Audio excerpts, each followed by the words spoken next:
Are we, John, are we waiting for Trudy or? Well, Trudy, if she doesn't get here, I think she was going to be putting the links into the chat. I can do that if you're running the slides, Peter, if she Okay, doesn't show. that sounds good. Okay, we'll get started. Thanks everybody for coming to the July 31st monthly 2025 Catholic Action Team for CCL. Do we want to hit record, John? Gotcha. Cool. We're good.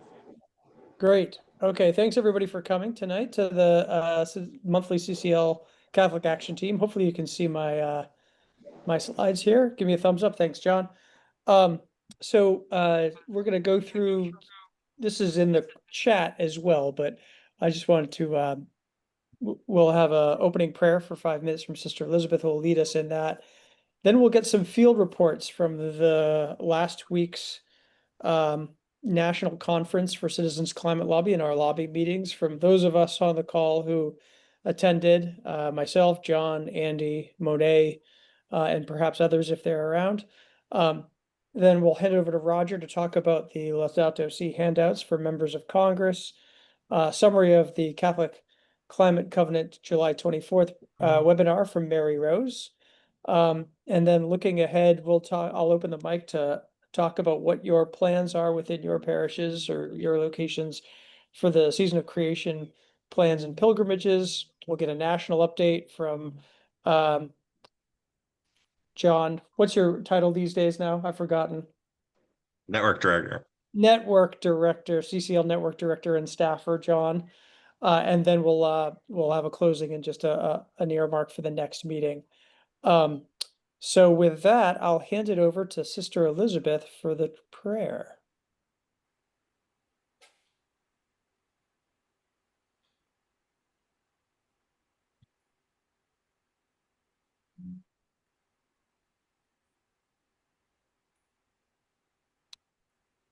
Did we lose Sister Elizabeth? I think we might have lost Oh her. no, I'm just looking through It looks like we did. She was just here a second ago. Would anybody else like to volunteer to read the prayer? I'll do the prayer. Thank you, Andy. Father, Son, Holy Spirit, Creator of all, we praise you for the gift of life and for the faith that unites us in care for our common home. We confess how estranged we have become from one another. Oops. Sorry, my fault. We confess how estranged we have become from one another, from your creation, and from our truest selves. We acknowledge that our greed and destructive impulses have fractured our relationship with you, with others, and with the earth. Fertile fields have become barren, forests lie desolate, oceans and rivers are polluted. Thriving communities have become places of suffering, and the earth cries out. Amen. Amen. Father, Son, Amen. Holy Spirit. Thank you. I think the next thing on our agenda is looking at the national conference. John, you want to take the first shot at giving a perspective from your perch as a Yeah. CCL employee? Yeah, I'd love to. If you missed it, we missed you. It was 850 plus, I think, volunteers from around the country. We had 1 day of conference and 1 day of lobbying. We had 402, I think might be the current count of number of meetings we had on Tuesday. It was wonderful to be around all of you in person again, and it was nice to welcome back Brett Cease. Brett left us for some time. He has recently been hired back with CCL. We had great speakers. I really thought, oh, what's his name now? The one speaker who was Manchin staffer. Help me out. Yes, I could look him up. Yeah, I was hoping that those would be posted. Let me actually dig up his name. Yeah, he was wonderful. Daniel Pelkin. Thank you.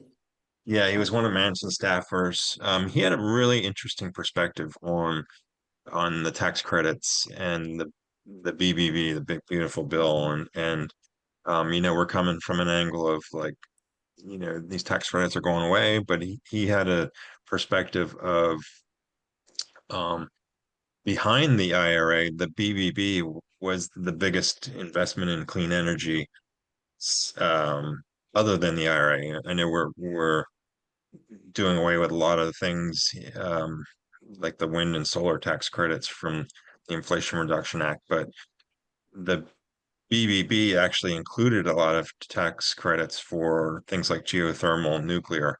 So there is still a lot in there. I mean, we're taking away from a bigger bill, but without the IRA, this would have been the biggest investment in clean energy. So that was a pretty interesting perspective and helpful for me at least.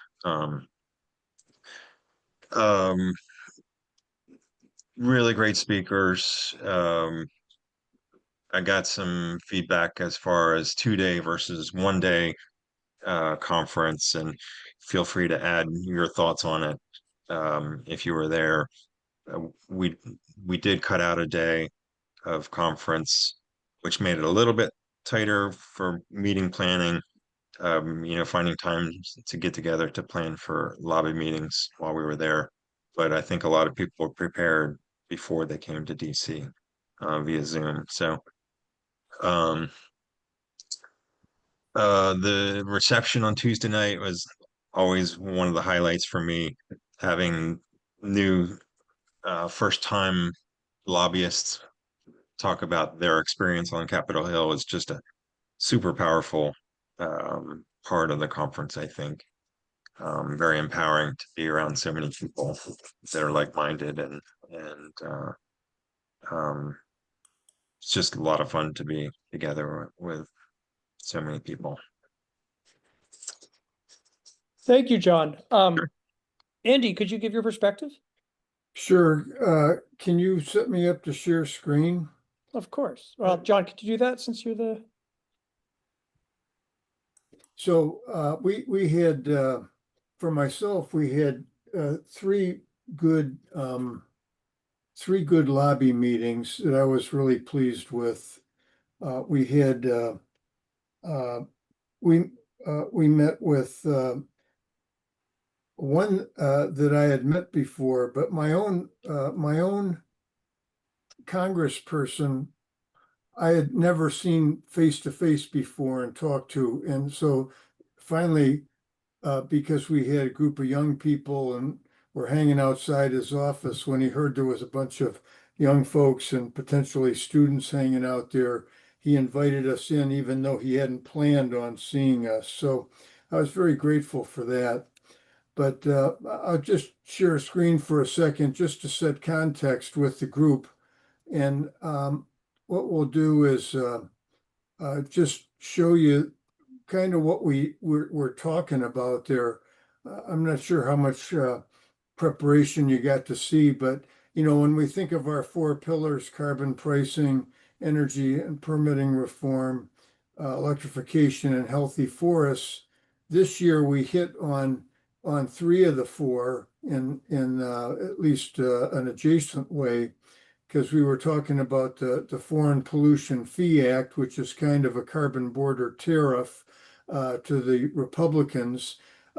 We were talking to energy permitting reform to everybody, and to a certain extent, we were also talking about trying to fully fund certain select offices of renewable energy and energy efficiency within the Department of Energy. And then we were talking about our Fix Our Forests Act. And in my case, one of the congressmen that I was talking to had voted against it, and it gave us a chance to remind him that the House bill had gone to the Senate and had gotten kind of massaged, and that there may be less objections than he may have originally had. And then that opened the door to some follow-up communications with that office on Fix Our Forest Act. So I really thought it was quite a positive experience this year, and was really glad that I went. Thanks, Andy. I'll go ahead and just share a little bit. Since Andy went for photos, I'm going to do likewise. So let's see if I can do this here. If I can just do my desktop, I think I can do this. Anyways, I could give you some previews here. We had these great meetings all across. Could you see what I'm sharing here? Yeah. Yeah, so we were working, we had 15 Mainers, which is a bit down from our peak of 40 Mainers from last year, but we only have 4 lobby meetings, so there's only so much room to put these people. But at first, we were meeting with this gentleman from our senior senator, who also happens to be Catholic, Susan Collins. And it was a good time to work in a new staffer. He came from appropriations, and we were really excited to meet with him at this time because we could kind of praise Collins up and down for voting, not only voting against the reconciliation package that recently passed, but also citing climate and clean energy in her reasons for that. And that was wonderful. And we had some great new people in these meetings, some of them from clean energy technology, grid professionals, civil engineers, and climate specialists. So it was great to meet with them. And I'm not sure, are you seeing when I'm switching these photos, or is that just staying there? Okay, I'll stop. I'm not sure how to do this then. Yeah, we're just. Yep. Forgive me. Let me just I'll move on to the next one there. We did have a great meeting. Forgive me for a second, but we did, if you're seeing this photo of us meeting with Angus King, this was the most interesting meeting I've ever had. Not only because Angus King is always so great to meet with. I won't tell you any of the details because it's always confidential, but he's so forthright and honest about where he's coming from. But particularly this meeting was in what's called his Senate hideaway. Does anybody know what that is? So he was up for a vote, and we went to his office, and his staffer, we meet with him in person every summer, which keeps me coming back to DC, even in July, which is a hard place to go to when you're from Maine. But he was about to make a vote, and so he couldn't be too far away from the Senate floor. So his staffer took us on this secret choo-choo train that goes from the Senate office buildings to underneath the Capitol and snuck us away through a labyrinth. They might as well blindfold us and let us to the dark to this place because it's impossible to retrace your steps. But these very low ceilings, it was like his unmarked man cave. And he snuck away for 3 minutes to vote and came right back. So we knew we were very close to the Senate floor. And it was a kind of a bonding moment because we were praising about like, oh, how cool that you have this special secret office. And he had said, well, I used to love this place, but it kind of gives us all tough memories because of what happened January 6th. So that was really interesting. But always great to talk with him. And forgive me, I just don't know how to do this one more time. But and we took a little snap of at least some of our Mainers. It's always great to see ourselves in action, and it's I'm always renewed and given a sense of optimism being exercising our democratic voice and also living through the volunteers that we always bring, that are, for them it's their first time and they really feel so much more empowered. It gives you a focus on the fact that action is the antidote to despair, or opposite of that, I would say, is that cynicism is surrender. So advocating for policies that we can work with even in these tough times really does give you a feeling of optimism. So anyways, let's see, is anybody else Monet, are you on there? Would you mind unmuting and just tell us a little bit of your perspective? I think it was your first time in DC lobbying. Yes, it was my first time, and I loved it. I felt hope taking action in that way, and I guess I was surprised that the offices wanted to meet with us, but happily surprised. I got to meet with one my representative's office and staffer, and I learned a lot from the lectures at the conference. I really liked Daniel Pawkins, like John mentioned, and just feeling equipped with all of that knowledge and also the experience of so many people joining there. And I stayed up late nights beforehand doing all this research, and ultimately I thought the offices were really interested in the research, which was good. They were sincerely interested. They were both Republican offices, and I felt kinship over the sorts of questions they were asking, which are more like questions of means, like what is the best way, not necessarily for energy transition, but they were caring about a climate in a metaphorical sense that fostered new energy sources for the grid, would strengthen their interests economically, provide for more people, stuff like that. So that I just had some takeaways through those conversations, even if they were quick, and I'm inspired by that experience, and just meeting so many people from all over and all ages and all experience was really cool. And I got to see Peter and Andy in person. Woohoo! It was so great to meet you in person, Monet. Thank you so Yeah. much for coming. Yeah, I just thought it was wonderful, and it was, it reminds me of what Marshall Saunders, CCL's founders, used to say about we're betting the farm on relationships, and it really is true. So, anyways, consider it in the future. And if you don't want to schlep to DC, there are Zoom opportunities in the fall, late fall, and in March with a conservative conference. Okay, I'm going to turn it over now to Roger to talk about the Catholic perspective from the July 22nd meetings, which I believe is the next thing on our agenda. Okay, thanks, Peter. So I don't recall the exact how this exactly transpired, but after our last meeting a month ago, there were some questions raised about, should we perhaps give a copy of Laudato Si to legislators?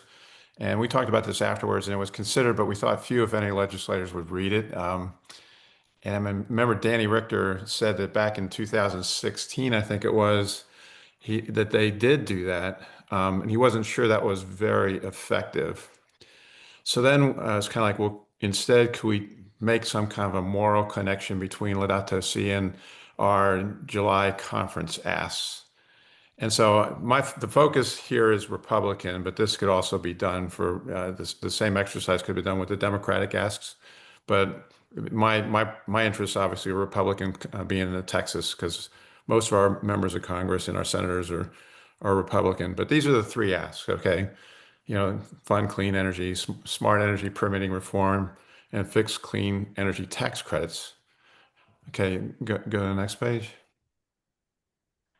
So what I did was I plugged those into AI and also referenced Laudato Si, and I said, create links to how those asks could be considered, make the connection between the two. And if you haven't used it, most people by now have, but it's pretty remarkable. You come back quickly with a whole, kind of a shopping list of various links between the asks and Laudato Si. So I'm not going to show, I mean, there's various lengths as well. You can say, I want it in a paragraph, I want it in, several pages. But this is just one example. Paragraph 26, energy for all, including the poor, and it calls for this shift to sustainable energy to be available to everyone, including the poorest, who often suffer most from the consequences of pollution and lack of access to reliable power. So if you're going to do, you're going to shift to sustainable energy, make sure you don't leave the poor behind is really the message. So what then happened was the result was shared with the leadership team, and then several provided quite a bit of input. Jim and Jay and Trudy, they provided critical additional input. And Jim, who he was going to try to make it tonight, I'm not sure he was able to. Yeah, I'm here. He put together yeah, Jim's here, great. He kind of consolidated into a one-pager, kind of like a CCL one-pager. Jim, do you want to say anything about that? Well, I mean, I guess what I tried to do and adding into what you had started, Roger, is how to make a compelling case, at the most compelling case we can in a short form for a moral call that Pope Francis had put out. You know, in other words, it's not just a matter of do we support this legislation or that legislation, important, obviously, but that he really developed a moral framework that I think calls all Catholics to respond, and obviously, Catholic legislators should be in touch with that, particularly when you're talking about issues of climate change. So that's what I try to make sure that was the overall thrust of what that one-page document contained. Okay. Yeah, and it was really nicely done. And so this one pager document was created, and then we provided additional references as well for in case you wanted to modify it, right? Um, Next page, Peter.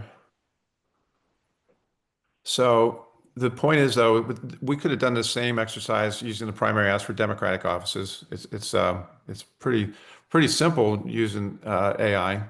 Um, And or the one pager could be used for those not attending the conference, right? It could be used as it send it the full document itself in a letter to the members of Congress. And if you need your members of Congress affiliation, these are the most recent. They're really useful references here, and I'll put these in the chat after I get off here. But the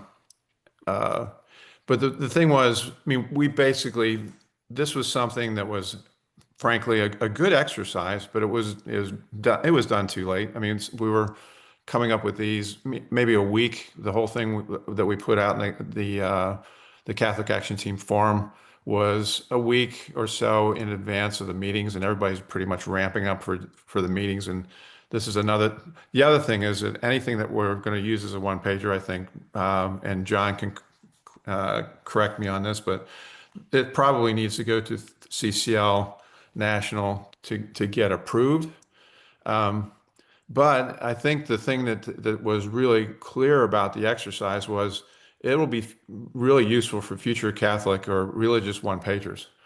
And you know, you can go through this same process to develop a position. And you know, there's a lot of things right now that, you know, obviously with the morality of things that are going on, it's quite disturbing. You know, and there's a recent article in the National Catholic Reporter about was it Catholic leaders should call out Trump administration an ecological sin, and there's a lot of good points in that. So you could almost say, okay, what are some of the things that and Laudato Si, how can you frame a response to your member of Congress? So, and you can always do this as an individual too. If you're doing it on behalf of CCL, I think then we need to go through the proper approval channels.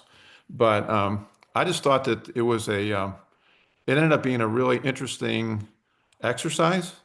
It's something that I think that we could do more of in the future. It's a really powerful tool that we'd have to think about if we're going to do this is, you know, maybe that we'd send something on behalf of the Catholic Action Team. And we also provided this to the other faith groups, by the way. But yeah, and the other thing that dawned on me doing this is that, you know, we do a lot of good things with the Catholic Action Team. And we talk about things that we're doing about, you know, care for creation we're doing in our parishes and whatnot. But the thing that I feel, this is my personal opinion, we need to somehow focus on changing our legislators' opinions and knowing that that they're morally they're not doing what they should be doing. So this group is great for sharing things for what we're doing within our parishes, but we need to make sure that we fall back on a Catholic message to members of Congress and also to Catholics within Congress. And, you know, Laudato Si was not just written for Catholics, it was written to people of all faith. Or I forget how he proposed it, but it was all good people of faith or something to that effect. So anyway, This last link I'll put in the reference or in the chat as well. And then you can see the full one pager. I wasn't going to share the full one pager on, tonight, but you can pull that up and take a look at it yourself. But anyway, I don't know if there's any other comments. We probably have a minute or so to talk about anything else that you might think about related to this. Well, Roger, Peter and I were on the Catholic Climate Covenant encounter call this morning, just to give them a very short update about our lobby day. And oddly enough, they had handed out Laudato Si copies, I think, to every congressional office. They had actually blessed them and handed them out. So it's probably a good thing we didn't duplicate that effort. But it was coincidental that they were thinking along the same lines we were at one point. Yeah, that's Just- good. Just to follow up, Roger, and I've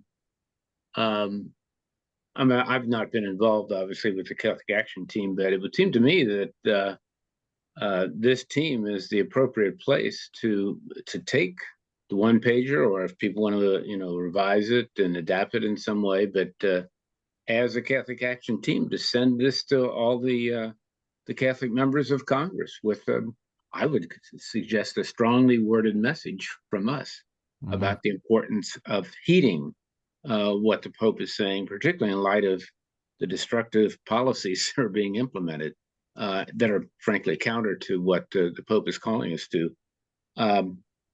And just in response to what you were saying, Andy, I wouldn't see that as duplicative at all. I think the more you can remind people, the more often you can remind people about the perspective that we as Catholics come out of, the better.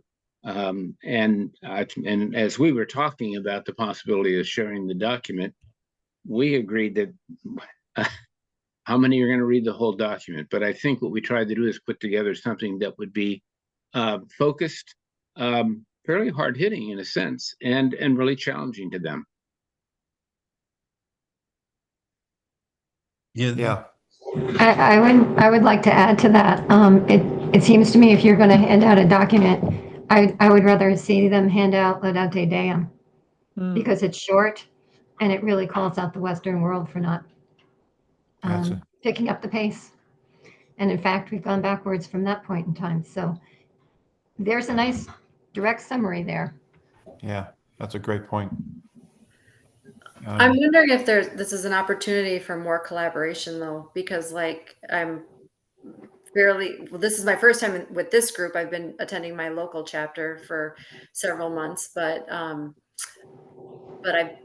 Catholic Climate Covenant and Laudato Si movement, and then there's the Ignatian Solidarity Network, and there's many other Catholic organizations also working on this. And so I'm wondering if might be more power with more people signing on to any document we do, or similarly, it would have been a real waste of resources if the Catholic Climate Covenant provided the Laudato Si and then CCL also provided Laudato Si to the,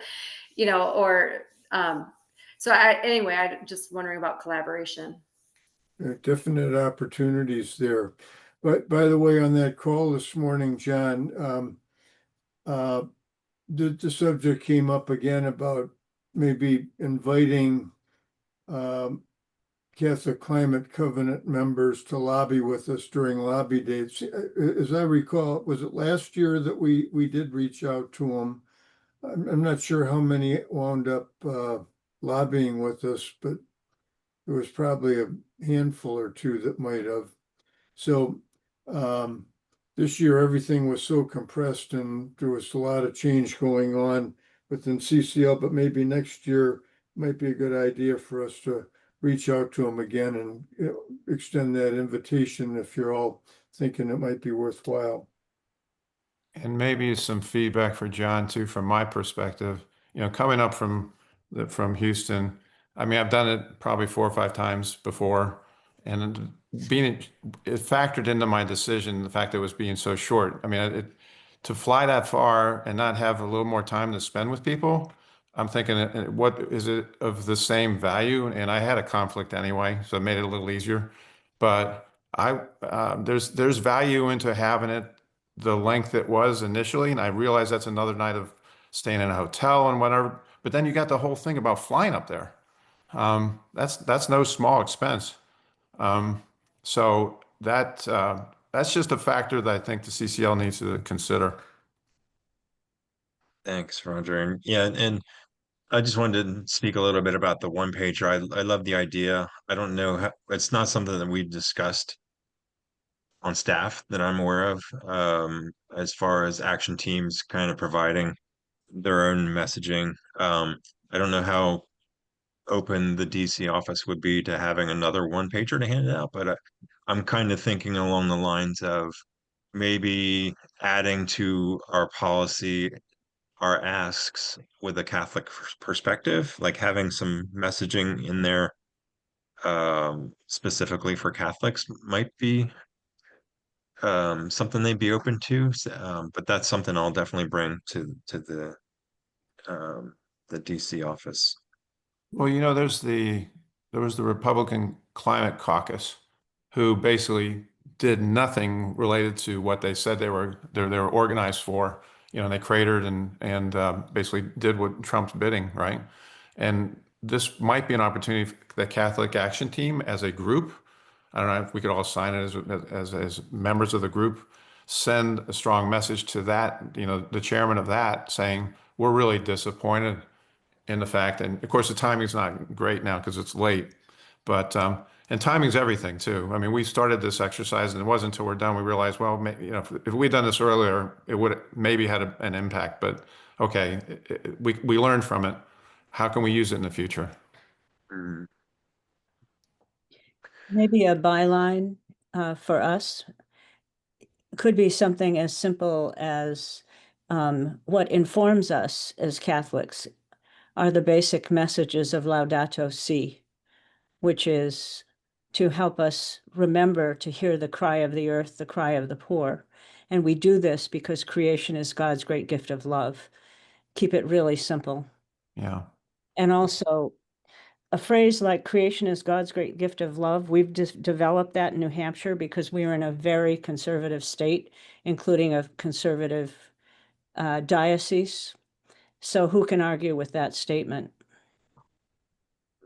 And the Pope's message is, and Julie put this in the chat, it was to all people of goodwill, which Mhm. and he was very popular outside of the church. And the other thing is Pope Leo has been basically following right on the heels of Pope Francis. So that's something else we can inform our members of Congress. This isn't over, like just because we have a new pope. The new pope is supporting and buttressing everything that Pope Francis did. We have a Mass for Creation now that's actually part of the liturgy. And then I don't know if you folks have heard about the meetings that are going to go on with Pope Leo, the meeting in October. I think it's called Something of Hope. It's part of the pilgrimage issue, the Jubilee part, but it's for creation and Laudato Si movement, and I believe Catholic Climate Covenant and Ignatian Solidarity Network are all involved, as well as probably Franciscan Action Network and some of the others. I guess my main sort of frame in all this is every time we can get Laudato Si mentioned to the point where we can say this is what informs us, and it is not a household word, and yet it should be, because it is for this is what informs us, but we're afraid to say it because it's like, well, nobody can understand Laudato Si, but then that's a perfect opportunity to give a short whatever, because if we can learn how to say supercalifragilisticexpialidocious, we can learn how to say Laudato Si. Praise be. And this would be a comment to Kate. The one thing that we've had, I think, disappointment with is the USCCB. the fact that they're not stepping up, they're not saying anything. It's incredible what's going on in Congress with our leaders just being mute. Basically, they're saying a little bit, but not much. And they're So being mute in our parishes, in our dioceses. correct. So maybe there's a joint letter between Catholic Climate Covenant and CCL to the USCCB saying, pointing out what's going on in Washington and our disappointment with the lack of their voice. Mhm. I mean, that actually keeps coming up in various advocacy meetings with the Laudato Si movement. It's like, what about advocating with our bishops? Mhm. Yeah, that's And almost that- more important than, I don't know that there's been forward progress there, but that does keep coming up. yeah. Well, it's an interesting dynamic of the issue of hardening not our hearts when we're in holy frustration, but at the same time, approaching it with love, compassion, and mercy, and trying to, which is what Pope Francis kept talking about, is dialogue, trying to open the doors for dialogue. So at the same time, I would certainly love to just turn the tables over in the temple, because right now I'm mighty miffed about everything that is going on. But at the same time, trying to keep dialogue started or going. And if we're too hard about it, then the doors can close. Yeah. That's right. Very frustrating. But It's I an think abomination, but Yeah. I have my sense, I think you make an excellent point, but my sense is that in general, I'm not talking just about the Catholic Action Team. In general, we as Catholics have been too meek when we're thinking about what the bishop should be doing. They need to hear from us. We need to push them. in our Laudato Si movement, New Hampshire, there are now 3 of us. There were 6 of us, but we've had some illnesses and some other things happening, but it doesn't matter. Our bishop is very, very conservative. And so what we decided was that we would just send him, in addition to him being, and the vicars general being on our email list, and we didn't ask permission, we just sent them. But also that every month, one of us sends a letter, a note, an invitation, a something, so that they're seeing that we're there. We haven't mentioned anything about advocacy because we're trying to just get our feet on the ground to just really get ourselves in good order. But that's definitely going to have to be part of it as we go along.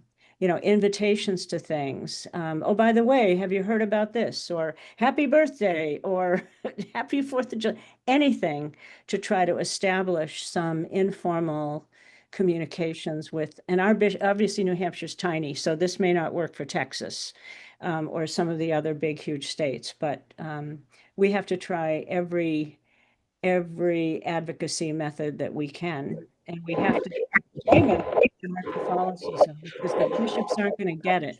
If we don't start with the love of Jesus Christ, and I heard this from my priest, he was shocked and appalled that the USCCB fact sheet of the season of creation did not mention Jesus Christ once. I was like, oh my God. And so therefore I thought, okay, if he's saying this is what they need to hear, even though we know it in our hearts, and when we say creation, at any rate, that's a Trinitarian thing. But I thought, okay, if that's what I need to do, is to make sure that I'm mentioning Jesus Christ in everything I put out with season of creation, fine, I can do that. Not a big deal. Okay. We should move on, but Julia, I just put a thing in the chat. I really like the way you've phrased, however you said about the a gesture of love, or what. I just want to get your exact wording right of how you're using that New Hampshire. And I also just pulling something. I pulled a quote out from Pope Leo. I think it's important to remember that what came around from Roger and Andy's discussion and yours, that this isn't over just because the Blessed Father Pope Francis has passed. This is going to be extended, and some of the things we're hearing You know, I'll put this in I just pulled this off of an op-ed that I wrote and was published in the paper right before our meetings, kind of targeting Catholic Senator Collins on this. You know, is very encouraging. But we should move on, but I really like this conversation. But Mary Rose, would you mind I think we can recircle this back if we have time, but just with an eye on the clock, I know you're next on the agenda, and I just wanted to give you the chance to chat about Oops, yes, this is your slide. Yes. Go ahead, take the floor. Yes, if you could. I'll keep this as quickly as possible. I'm going to start with a story. When my daughter was in second grade and learning how to read, we would ask her to summarize a book she'd read at school, and she would look at me and say, well, why don't you just read it yourself? So in that spirit, I'm going to tell you all that you should definitely watch this webinar. Catholic Climate Covenant put together an outstanding webinar. I have the slides open, and I thought I might, if I could figure out how to do it, flip through and stop at a couple. But in the interest of time, this was a fabulous conversation, and I want to come back to it. And okay, so I cannot share my screen. So Let me stop my sharing, so you should be able to have permission if we organize okay, this so let's correctly. see if I can. No, okay, it's still okay. Here we go. Let's see. Window. What do I want to share? I want to share first. I will put this in the chat, but there is a long listing of summary of activities of the U.S. Church in response to climate change on the USCCD website. And it shows all the activities they have taken, even though we feel that they're not moving fast enough. There is kind of a laundry list, and it was just recently posted, I think in July. So are you able to see this? Yes. Yes. Impacts of HR 1. Okay, so they refused to call it the big beautiful bill because it's not beautiful. And I really appreciate the fact that they referred to it as HR 1. So the speakers were well selected. Catholic Climate Covenant did an outstanding job on this webinar. Really, you should watch it. I can't say that enough. Drake was from the Network Advocates. Dan Last was from Catholic Energies, which is the organization that builds solar projects for Catholic churches. And Leonard Robinston is from the Archdiocese of Atlanta. And our very own Jay Bassett got a big shout out from him. So I'm just going to flip through these slides really fast. I'm not going to read them. So I just want you to read the headings so that you know that it's worth going back and watching. What rolled back in HR 1? Lots of things, which you probably know about already. Many of us have seen this map before, but they told us how to get to it, and it's worth knowing about, showing that, red states profited from Inflation Reduction Act funds. And then, of course, who gets hurt. So this was the speaker from the network lobby. And what are they doing? These are the kinds of things that they are: interfaith coalitions, engaging lawmakers to protect clean energy investments, many of the things that we are doing in CCL, but with a different perspective, obviously. Now, what comes next? Legislative priorities. So he talked about how this is a moving target because things are changing so fast, and they're watching it carefully and trying to figure out what to respond to. He gave some examples of proactive work based on bills that are out there pending. So it would be really curious to know how this compares to CCL's thinking. I don't know enough about what CCL legislative priorities are to know whether or not what they were saying meshes well, but it would be worth exploring. Areas to watch. I hope I'm piquing your interest. So that was Drake from Network Lobby. The fellow from Catholic Energies was very technical, but I learned a lot from him, and I'm not going to pretend that I know everything he said, understand everything he said, but here's the biggest thing here's a summary of impacts on commercial solar. If he said one thing aside from commercial solar, it was like if you are thinking of doing anything residential, do it now. He said that like 3 times. He said, you have until the end of the year to get it done. It's got to be finished in order for you to get any tax credits. So you all knew that already probably, but I'm just emphasizing it. So he talked about how the fact that it's the direct pay is not going to disappear completely until 2027. So it's not got the same deadline that residential energy credits did. And maybe you all knew that already, but I didn't. So, and let's see. He broke it down into 3 categories of what's where are you most guaranteed to get Inflation Reduction Act like results if you're building solar or doing any energy project in your congregation. Well, of course, you're talking congregation here, but this also applies to local governments, so, and nonprofits. So the most safe is to begin construction by the end of this year. Begin construction isn't well defined though. So it doesn't mean it has to be a shovel in the ground with permitting. That might not be very doable. So they're still trying to figure out what that means. Anyway, again, a moving target, but this is a snapshot of what he knew that day. So safe harbor changes, I can't explain that, but foreign entity of concern, specifically China, impact unknown, but the rules haven't been finalized yet. So overall impact for nonprofit and Catholic organizations. Here's his summary slide. Never been a more important time to make quick decisions and proceed with the project if you are considering one. That's the bottom line. So the last speaker was, some final takeaways. 80% of new electricity generated in 2024 was from renewable energy. The train may have slowed, but it hasn't derailed. So direct pay incentives still exist for nonprofits for a while. And he did point out that storage is still a viable. They didn't take away all the storage benefits. So if there's any positive in there, that was it. And his contact information's in there. And then the last speaker was Leonard Robinson from Atlanta. Now we've heard a lot of this stuff from Jay already. So I'm just going to flip to his last slide, which shows that he's got 4 different things that he was recommending that we consider. They have their own Laudato Si action plan, which they've had for many, many years. They're way ahead of everybody else. And they have their Faith and Sustainability podcast. So there's QR codes in here. And of course, contact information for him.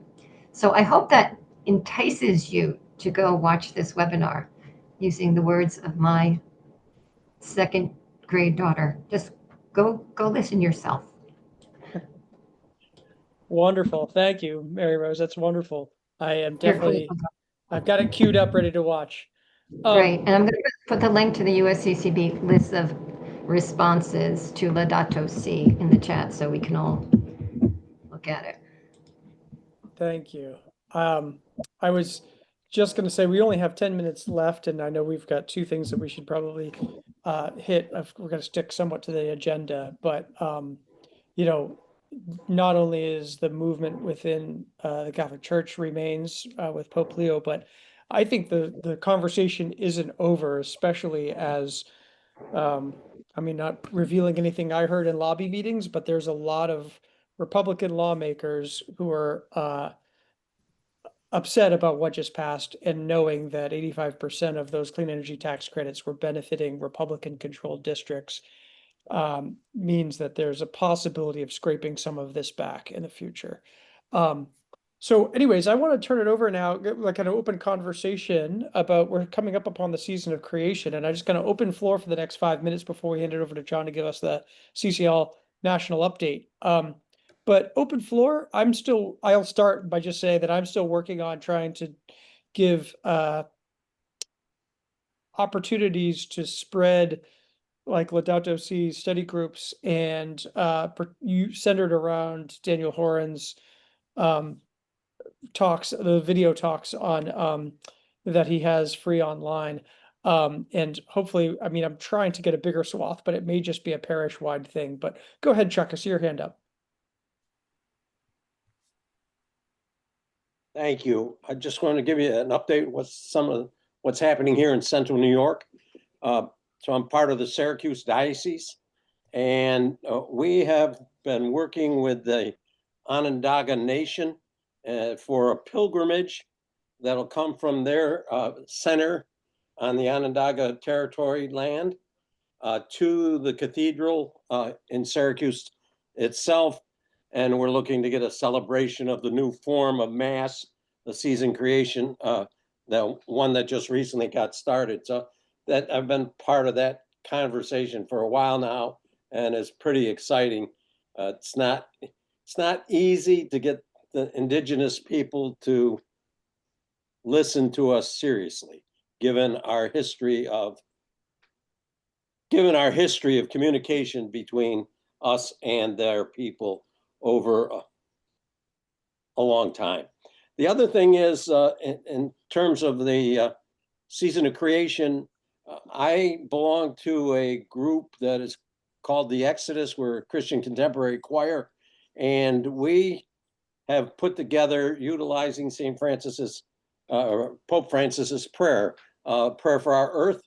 At the end of it, we actually have put together a video recording that's going to be part of the Catholic Climate Covenant's presentation on their YouTube channel, which is going to be a 90-minute presentation for this year's Laudato, or this year's season of creation. And I have it online. It's a 3-minute video recording. I love it, and I'd love to share it if we have time. Thank you, Chuck. We probably will if we can. Thank you for the update. I'd love to see it. It's ready to go anytime you want it. You could put it in the chat, and if we can watch it afterwards, but I'd love to share it all together. This is great. Anybody other updates on season creation stuff? Oh, thank you, Julia. See it in the chat. We have invited our bishop to say mass during season of creation, and he accepted at our parish. So we were hoping to do it at the co-cathedral, which would accommodate 1,200 people. We can only accommodate 700, so we're a little nervous about it, but we're thrilled that he's coming. And we're billing it as a pilgrimage for creation, and we're going to have a walk on the church grounds prior to that, a contemplative walk. So if anyone has any resources that could help us move in that direction, I think I'm going to reach out to Catholic Climate Covenant to pause to see if she has anything that we could use that would fit the bill. But so we're thrilled about that.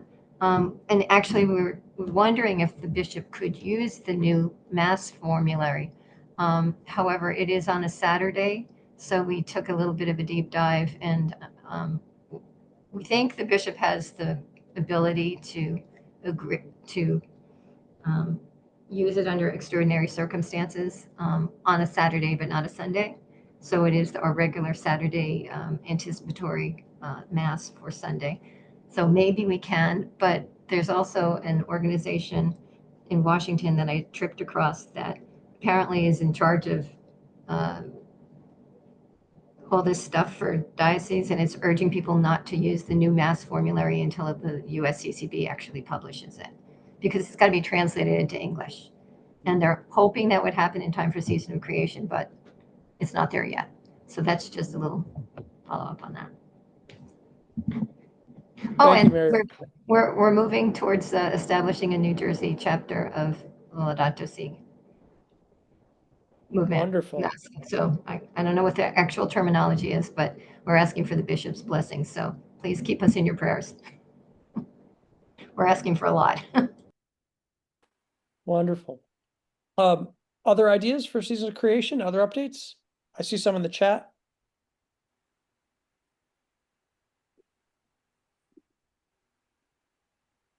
Well, mine isn't novel, but it's taken me a year, but we're finally gonna have a creation mass on the September 13th, 14th. We got everyone to agree to that.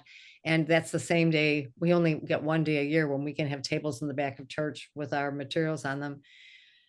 And we finally have also a little study group going. We're going to start on August 11th and have a Laudato Si study group. We only got 6 people to sign up, but that's 4 more than we had a month ago.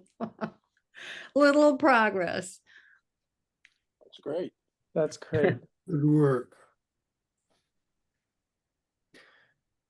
Hey, Peter, before you transition, I didn't want to lose sight of Kate Burke's comment about interfacing with other organizations. You know, we've done quite a bit of that. Remember, we were connected with the Laudato Si movement, and we were talking about how to write our bishops and stuff like that. And there had been times we've been coordinating with other organizations, but there's a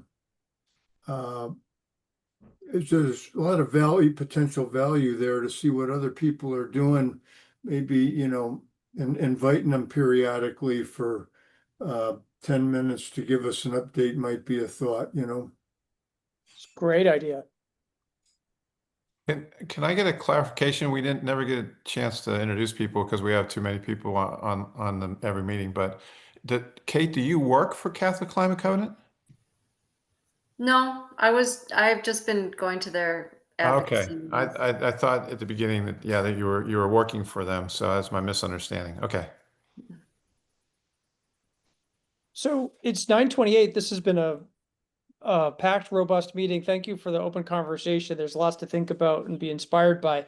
John, can I give you a couple minutes to talk about the national updates, and then we can leave with Chuck's video, perhaps? Sure. Yeah. Thanks, Peter. I'll keep it short and sweet. Actually, right now, Congress has recessed until August 4th, I think. They'll be back. So there's not much happening in DC right now. I can give you information about our fall conference.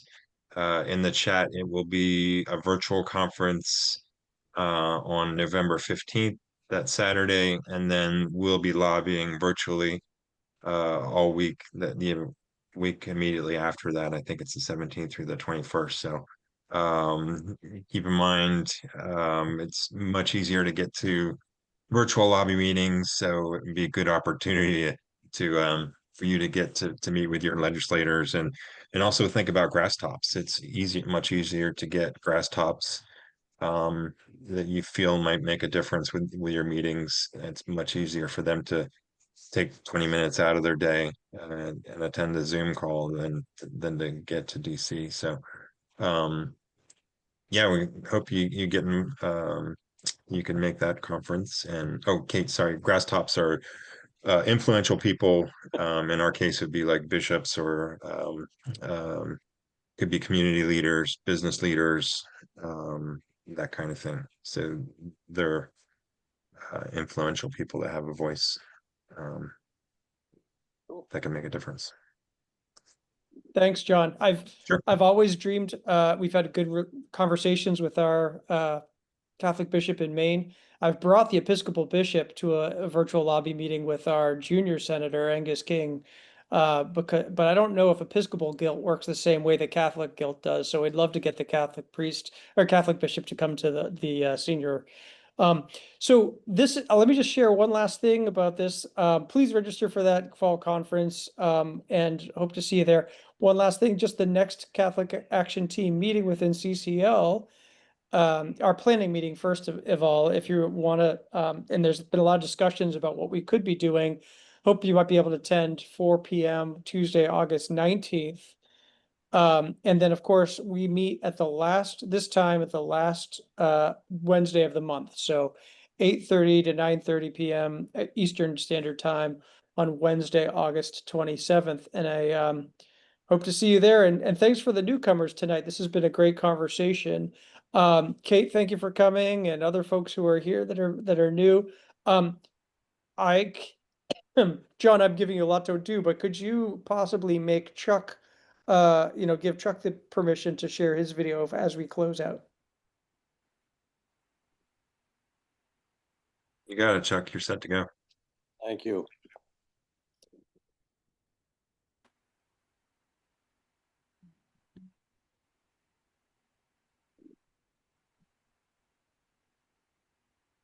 Get the sound started here. There we go. I'm not actually seeing it. No. you may have to stop share, and then when you share, click the two boxes to optimize for video and share sound.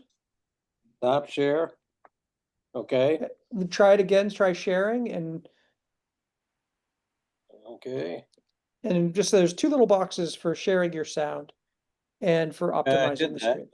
but- Okay. It might be which, I saw this too, but it's which screen you're choosing to share. Close this. Try to get this closed for you. Start again.